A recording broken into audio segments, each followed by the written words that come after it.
La Torah remplit complètement son être. Quand il parle, c'est la Torah qui parle. Le Rav Chaim Kanievski, chaque fois qu'il y avait la sirène, il ouvrait les fenêtres grands. Rav Chaim Kanievski dit « Aucun missile tombera sur Bnei Brak ». Il rentre chez le Rav, il dit « Voilà, un donateur qui est venu cette semaine a donné, etc. » Ok, je me souviens plus. Alors, je me souviens plus, mais faites-le rentrer.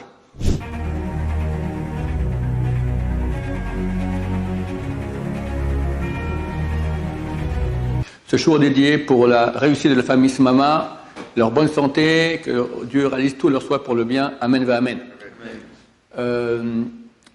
Dans les synagogues dans lesquelles je prie, là, dernièrement, il y avait une petite brochure qui a été distribuée, enfin, c'était sur les tables qu'on pouvait prendre. Et je me suis dit, je vais faire un cours là-dessus, c'est super intéressant, je pense. C'est un certain Rav Einfeld, qui est déjà décédé il y a quelques années, qui est très très proche de Rav Chaim Kanievski. Et avec l'autorisation de la famille, quelqu'un de mon quartier, il a écrit, il a repris beaucoup de choses qu'il a écrit lui-même sur le Rav.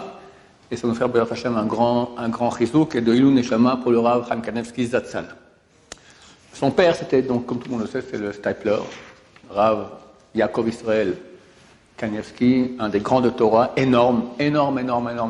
Un mot qu'il disait, ça se réalisait. C'était vraiment, il voyait tout, d'accord? C'était terrible et grandiose. Qui est extrêmement proche du Chazon Ish. Et il s'est marié avec la sœur du Chazon Ish. Chazon Ish a voulu que sa sœur se marie avec lui. Et de cette union est sorti donc Rabbi Chaim Kanievski Zatzal. Shmariahu Yosef Chaim, son vrai nom, d'accord? Et le Stipler a dit au fils de Rabbi Chaim Kanievski, il lui a dit, sache, quand tu as une question à demander dans ta vie, demande à ton père. Ton père, il a Da'at Torah. Il a la Da'at Torah, la vie de la Torah. Qu'est-ce que ça veut dire cela? Alors le Stipler lui explique. Quelqu'un que dans sa tête, c'est que Torah. La Torah remplit complètement son être. Quand il parle, c'est la Torah qui parle. Donc quand tu as une question à poser, va le voir parce que ce qui sort de sa bouche, c'est la Torah elle-même. Et nous, on sait que le traité Bava Batra, c'est écrit dans le Talmud, que Chacham Adif Minavi, un sage est plus grand qu'un prophète. La Torah, c'est un monde beaucoup plus haut que le monde de la prophétie. Donc c'est extraordinaire qu'un homme qui soit entièrement Torah, et à ce propos, il y a une histoire très très sympathique. Le Rosh Yeshiva de Ponovitch s'appelle le Rav Shlomo Kahanman, Zatzal. Et un jour, Reb Chaim est venu le voir, lui a dit, Kodara, voilà, il y a un jeune homme, je demande que vous le receviez à l'Yeshiva de Ponovitch. Alors, Kahanman a répondu, vous savez que je suis directeur, je suis le Rosh Yeshiva, mais je ne m'occupe pas des inscriptions, etc. Mais vous m'avez demandé, je vais faire mon possible pour qu'il soit reçu. Lorsqu'il y a eu le comité des rabbinim qui sont réunis pour voir qui on accepte ou pas, en fonction d'examens, de renseignements, etc., alors Kalman vient et dit, écoutez, vous savez que moi je ne m'occupe pas je ne rentre pas dans vos affaires, qui recevoir, qui ne pas recevoir. Mais ici, la Torah m'a demandé de vous dire d'accepter l'élève un tel. Alors ils sont tous étonnés, quoi, la Torah vous a dit, c'est qui la Torah? Qu'est-ce que c'est que la Torah? Il dit, Reb Chaim. Reb Chaim, c'est toute la Torah. Comme ça, Rav Kaman. La Torah m'a demandé de vous dire d'accepter cet élève-là. Bon, si la Torah a demandé, on ne peut pas faire autrement. Et le Rav, donc, il avait, comme tout le monde en a déjà parlé, on va encore en parler, il avait que la Torah dans la tête. Il avait une sorte de mémoire sélective. Il faisait entre autres, et on m'a dit que 3 fois par jour, mon Jean m'a raconté au nom de je ne sais pas qui dernièrement, que 3 fois par jour, dans toutes les prières, il priait à Hachem qu'il n'a rien d'autre dans la tête que Torah. En fait, ça correspond à un Midrash Shirachirim Rabbah, qui dit que la Torah est comparée à l'huile. Quand tu as un verre d'huile plein, là tu Hachem plein de Torah, d'accord? C'est notre tête. Tu mets une goutte d'eau, l'eau, quand on met de l'eau, de l'huile, l'eau elle va en bas. Donc par rapport à une goutte d'eau qui va rentrer, il y a une goutte d'huile qui va sortir. C'est comme ça dit le Midrash. Ta tête elle n'est pas infinie, elle est finie. Tu remplis de Torah, tu remplis de Torah. Tu mets autre chose à la place, un numéro de téléphone, à savoir par cœur, tac, tu as une phrase de Chazal qui va sortir une chose de Torah qui va. J'ai raconté que le Rav Yosef, presque tous les soirs, il appelait son fils au téléphone. Puis à la fin, il dit, écoute papa, pourquoi tu demandes toujours à maman mon numéro de téléphone? Il voulait le calepin pour lui dire, apprends par cœur, dis, t'as raison, je vais apprendre. Tu avais 6 numéros à apprendre, d'accord? Le lendemain, il appelle sa femme, donne-moi le numéro. Mais t'as appris par cœur? Oui, j'ai oublié, d'accord? Alors on va dire qu'il avait une mémoire absolument phénoménale, mais lui aussi, c'était sélectif. Ce qui est Torah, ça rentre. Ce qui n'est pas Torah, ça rentre pas. Et bien sûr, on ne parle pas de numéro de téléphone, on parle surtout pour nous des envies que nous avons de ce monde.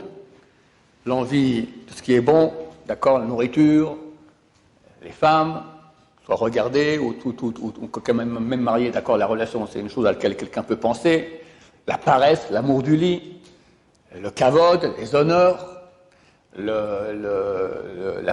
colère, l'orgueil.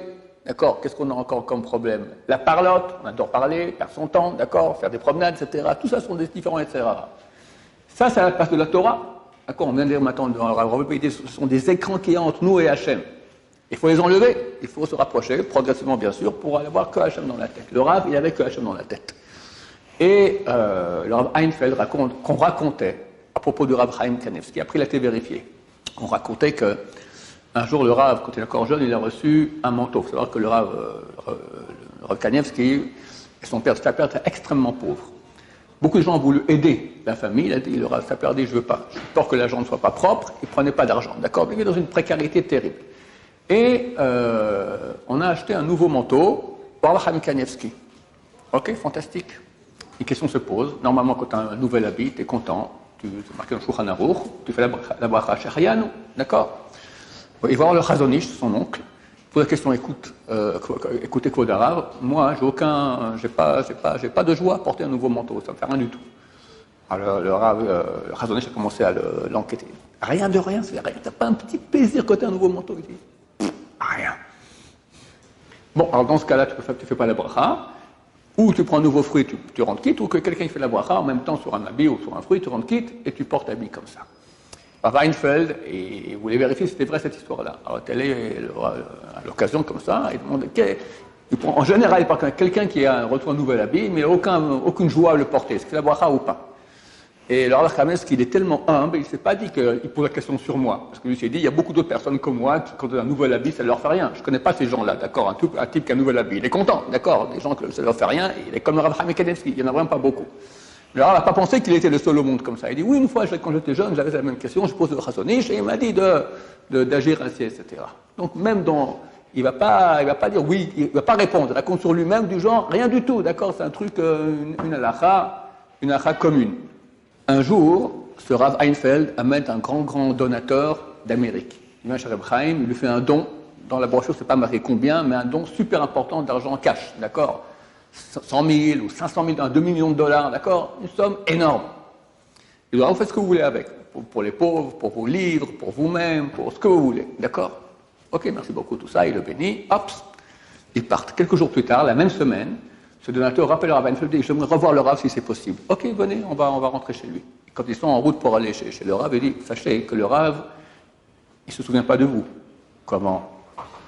Je sais, il a une mémoire extraordinaire. Vous m'avez dit vous-même que des choses qu'il a lues il y a 30 ans, il se souvient parfaitement. Non, mais le Rav, il a une mémoire sélective. Torah, il se souvient, le reste, il ne se souvient pas. Non, mais je comprends si quelqu'un lui a fait un don de $1000 ou $10 000, il oublie, mais moi, j'ai fait un $2 millions. Cette semaine, ne me dites pas qu'il a oublié. Bon, écoutez, j'espère qu'il n'a pas oublié, mais en cas où il a oublié, ne soyez pas blessés par cela. En tout cas, je rentre avant vous pour déjà le mettre au courant. Alors, il rentre chez le Rav, il dit voilà, un donateur qui est venu cette semaine a donné, etc. Alors, ok, je me souviens plus. Alors, je me souviens plus, mais faites-le rentrer. Alors, il fait rentrer, alors, voilà, ce donateur, il a donné cette semaine. Écoutez, moi, je me souviens pas, mais si vous dites, Rav, je vous crois, d'accord, je crois le Rav, je crois sur parole que vous avez fait ce don-là cette semaine. C'est la question, tac, et il a béni. Le type, il est sorti.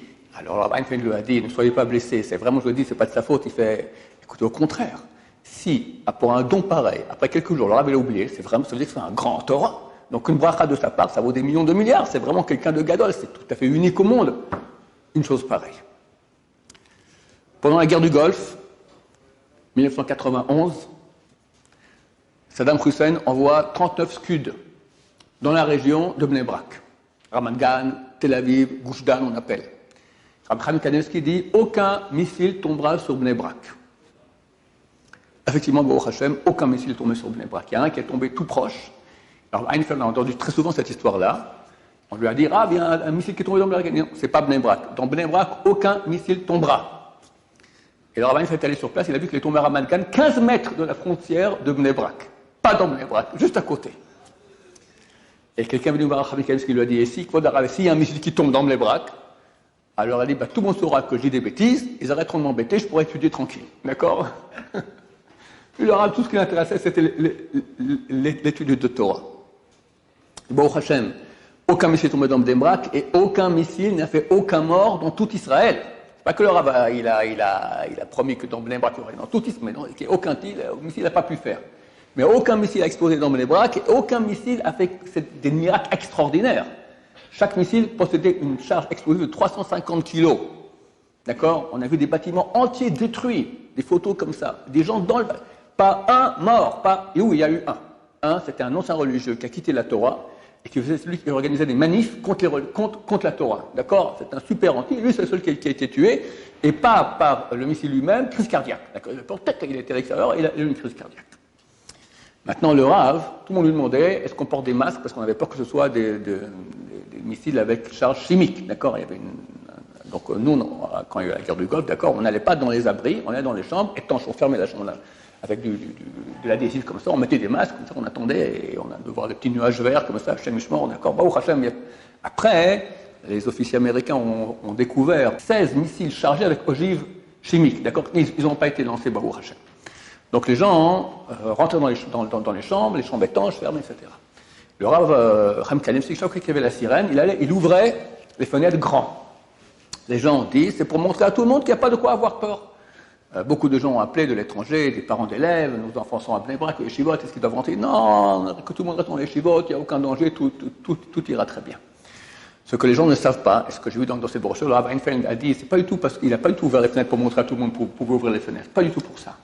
Il ouvrait la fenêtre et commençait à dire, il y a le Teilim 91, le Sheb Besater Allion, c'est connu que c'est le Teilim contre tous les sales coups, d'accord, tous les trucs dangereux. Alors il disait comme ça, en regardant le ciel, en face des missiles qui arrivaient, il disait 7 fois de suite ce Teilim, ce goût-là de dire 7 fois ce Teilim 91, et comme ça protégeait la ville de Bnei Brak et tout Israël.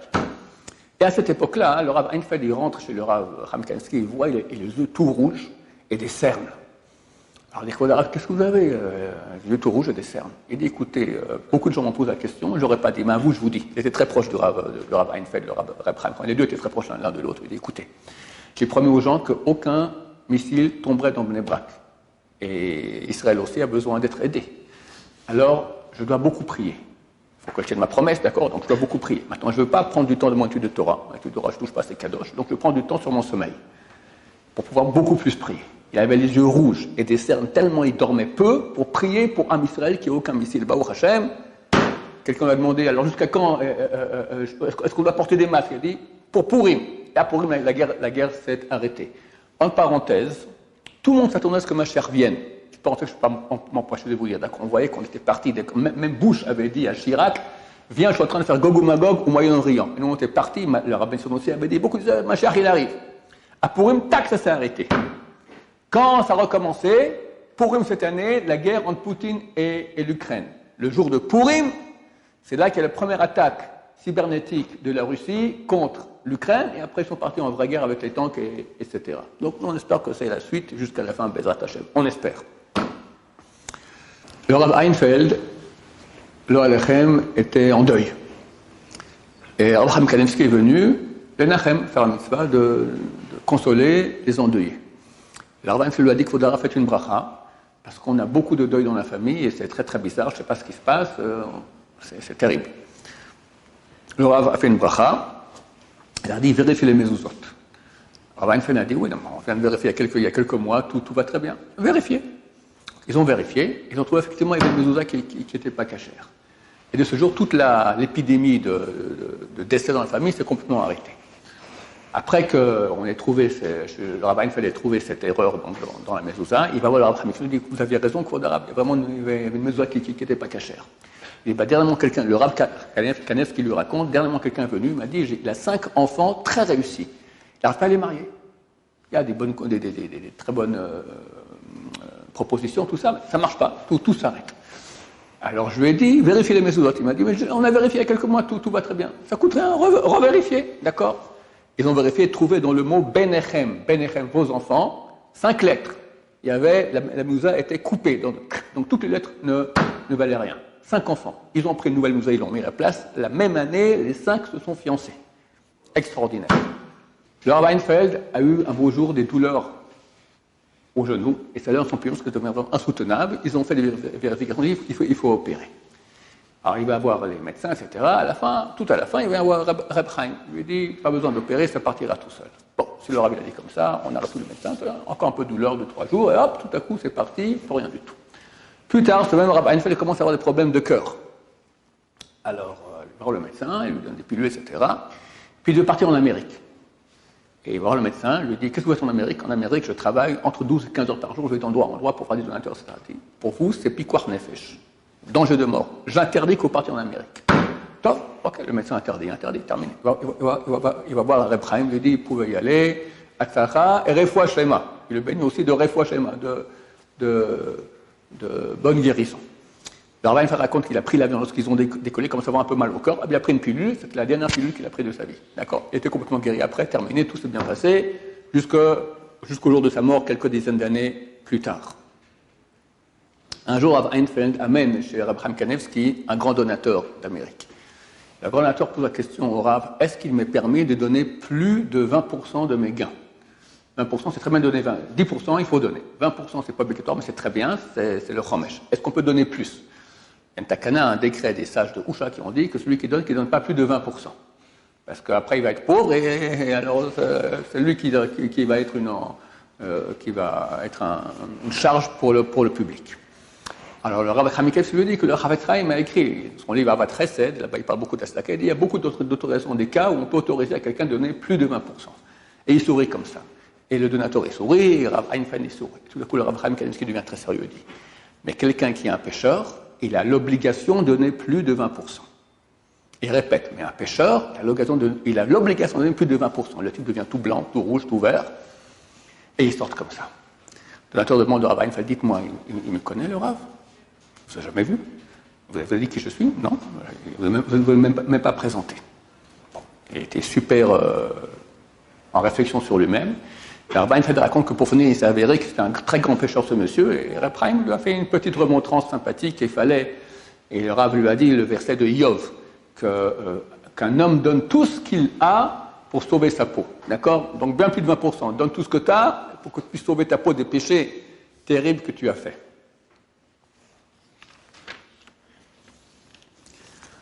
À Rosh Hashanah, des milliers de personnes passaient le soir de Rosh Hashanah chez Rav Chaim Kanevsky pour lui serrer la main et recevoir la bracha de bonne année. Pendant 2 heures, le Rav, comme ça, les gens passent, et des milliers de gens passent. Il les bénit tous. Et à la fin, le Rav Einfeld passe, et le Rav lui dit, tu sais, j'ai béni des milliers de gens. Il y en a que j'ai voulu bénir, et les mots ne sont pas sortis de ma bouche. Pas beaucoup. Mais je voulais les bénir, et les mots ne peuvent pas sortir de la bouche. Reb Chaim, il est dirigé par Hachem, c'est extraordinaire. Il aurait bien voulu bénir, mais on ne peut pas, d'accord? On a vu nous souvent, moi j'ai vu Charles Benson très souvent, des gens, une fois, on avait été un groupe comme ça, et il y avait une jeune fille qui est venue aussi. C'est un proche de la famille, il a dit, viens avec nous tout ça. La jeune fille a dit, c'est la première fois de ma vie que je ne mets pas de mini-jupe, d'accord? Et quand Charles Benson, qui était la shrina, était sur lui. Et la femme de Rabbi Benson lui dit, Benson, comme ça, bénis-la. Il y avait personne perd. Rien du tout. Ben Sion, bénis-la. Ben Sion, le secours comme ça, bénis-la. À la fin, il n'a pas tenu le coup contre sa femme il respectait énormément, il a béni. Il ne voulait pas, d'accord. Là, Reb Chaim voulait, mais ça ne sortait pas. Du ciel, on l'en empêchait. Un jour, un grand Talmid Chacham, à Bnei Brak, appelle Rav Einfeld, lui dit, écoutez, on a découvert chez moi des maladies très très difficiles, je suis en danger de mort, demandez Refoua Shlema ou Rav. Ok, pas de problème, il va demander le Refoua Shlema. La même semaine, ce Talmid Chacham rappelle le Rav Einfeld, lui dit, écoutez, allez le voir, demandez-lui que je sois complètement guéri et que je puisse encore avoir une longue vie et que je puisse enseigner beaucoup la Torah. J'ai encore un travail énorme d'enseignement de Torah. D'accord? Rav Einfeld lui dit, écoutez, moi j'ai jamais dit au Rav quoi dire. Je veux bien aller le voir encore une fois pour lui dire que vous êtes malade, vous me donnez une bracha, mais je ne vous dis pas quoi dire. Et alors le Rav Kanevsky, le Rav lui dit exactement ce que le type lui a demandé. Dites-lui qu'il aura une longue vie, qu'il pourra encore beaucoup enseigner la Torah et Refoua Shlema. Sa femme l'appelle, au Rav Einfeld, écoutez, alors là, le Rav, on a bien compris qu'il a dit Refoua Shlema, tout va bien, mais est-ce qu'on continue à faire toutes les bdicotes ou les vérifications médicales pour etc. Et le Rav, une troisième fois, le Rav Kanevsky lui dit qu'il les fasse. Comme ça, il saura qu'il sera certain qu'il n'a rien du tout comme problème. Dernière histoire qu'on raconte, on appelle le Rav Einfeld d'Amérique. Un type l'appelle, mon père s'est levé le matin aveugle. Demandez une bracha. Le Rav dit Refoua Shlema. Après, il rappelle quelques jours plus tard, écoutez, c'est terrible, on a vu pourquoi il est aveugle. En fait, il a une tumeur dans le cerveau qui fait pression sur l'œil. Et la tumeur elle est bien plus dangereuse que le problème de l'œil. C'est une tumeur maligne, Hachem Michelin, c'est extrêmement grave. Alors on pose la question, 1, d'abord, si on peut avoir les fois schéma. 2, est-ce que, vu que ce monsieur-là est en danger de mort, est-ce qu'on peut changer de nom? Et si oui, quel nom on prend pour ajouter ou changer de nom? Le Rav répond, il n'est pas en danger de mort et on ne change pas de nom. Si on change de nom à quelqu'un, on change de nom à quelqu'un quand il est en danger de mort. Et s'il n'est pas en danger de mort, on change de nom, c'est ça qui peut le mettre en danger de mort. Et tout ira très bien. Quelques jours après, il rappelle, il dit, écoutez, les médecins se sont complètement trompés. En fait, il y avait une infection derrière l'œil, et cette infection, donc, elle a provoqué un aveuglement provisoire. Il a pris antibiotiques et tout est passé, Baruch Hashem. Que son mérite nous protège, qu'on apprenne nous à prendre un peu de ce qu'il avait. La Kedusha, s'éloigner du plaisir de ce monde, la Torah, plus l'Atmada, plus d'étudier, plus sérieusement, et que par son mérite, Dieu amène Mashiach, Bekarov, amène Keneretzon.